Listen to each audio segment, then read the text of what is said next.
इंतखाबात कब कराने हैं इसका फैसला ऐवान करेगा।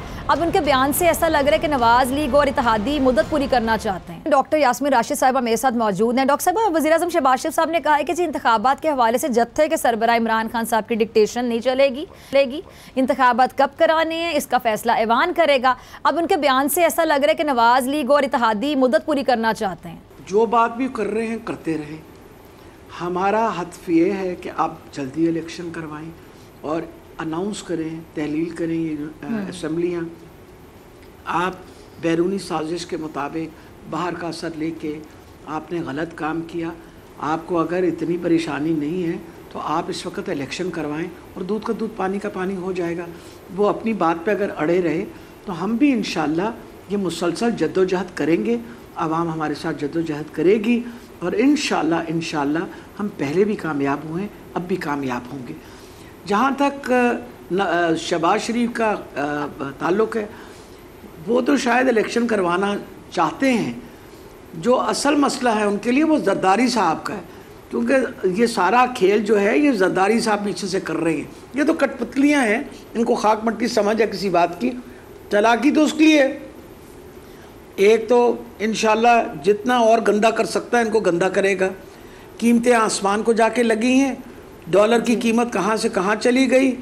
IMF ने मुंह पे चपेड़ मार के वापस भेज दिया, जाओ भाग जाओ यहाँ से।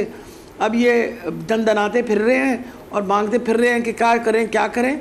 अब अगर ये कहते थे, हमें कहते थे ना, सारी दुनिया के अंदर कोविड की वजह से महंगाई हुई, हम ये बात कहा करते थे, ये कहते थे नहीं ये झूठ बोलते हैं, हमारे तनकीद किया करते थे। अब संभाल लो, किसी ने मना तो नहीं किया। अब तो पिछले 1.5-2 महीने हो गए तुम हुकूमत में हो। पंजाब के अंदर हुकूमत बिल्कुल सवाए एक वो शख्स के, वो जो मार्शल लॉ एडमिनिस्ट्रेटर बन के बैठा हुआ है हमजा शरीफ, उसके अलावा कोई बंदा ही नहीं है। ना उनकी कैबिनेट है, ना कोई जवाज़ है कि वो चीफ मिनिस्टर बन के बैठे, क्योंकि वो जो 25 लोटे जिन्होंने उसको वोट दिया था वो तो सारे फारिग हो गए, वो सारे डिस्क्वालीफाई हो गए हैं। इलेक्शन कमीशन ने नई इलेक्शनें अनाउंस कर दी हैं। आपने सुना होगा ना ये सारी बातें।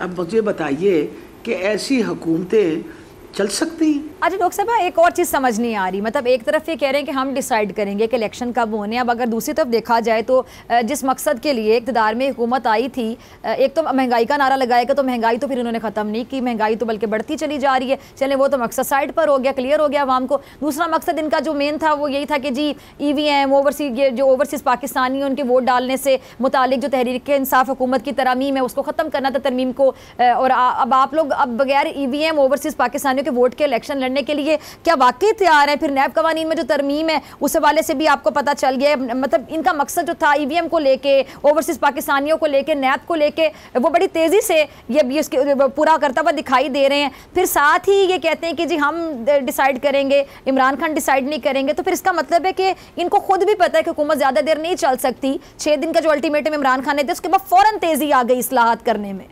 EVM एक वाहिद तरीका था कि साफ शफाफ इलेक्शन हो सकते। मेरे हलके के अंदर 30,000 ऐसे 25 से 30,000 ऐसे वोट हैं जिनका मुझे कोई पता नहीं चलता। मैं कोर्ट के अंदर जा चुकी हूँ, हाई कोर्ट के अंदर इलेक्शन कमीशन के पास जा चुकी हूँ कि ये वोट्स वेरीफाई करेंगे कहाँ हैं वोट।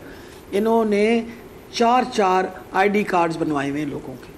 EVM होता आइडेंटिटी जो है ना, मसला ये है इन्होंने लोगों से 4 जगहों पे इन्होंने लिस्टों में उनके नाम डाले हुए और we can not locate those people. EVM होता तो वो दूध का दूध और पानी का पानी हो जाता है। इन्होंने कोई सीट ही नहीं जीती थी। दूसरी इम्पॉर्टेंट है, ओवरसीज़ पाकिस्तानीज़ जो हैं, क्या उनको हक़ नहीं है वोट डालने का? वो ओवरसीज़ पाकिस्तानी जिनकी रेमिटेंस के ऊपर हमारा फॉरेन एक्सचेंज का जो रिज़र्व है वो चलता है, वो तो सारी बातें हम ले लें, लेकिन ये आपके सवाल का जवाब है कि नहीं, उन बेचारों को कोई हक नहीं है वोट डालने का। वो सिर्फ पैसे भेजेंगे, मईशत के लिए किरदार अदा करेंगे, इस मुल्क की इकोनॉमी के लिए किरदार अदा करेंगे बेचारे, ज़र मुबादला आएगा, लेकिन उन बेचारों को शायद वाकई हक नहीं है वोट डालने का। समझ तो अब यही आ रही है। अब तो आप देख लीजिए, क्योंकि अगर ये इनको इतना खौफ है ओवरसीज़ पाकिस्तानियों का, इनको इसीलिए खौफ है हमारे लोगों का लॉन्ग मार्च का, और इनको को खौफ के से निकले।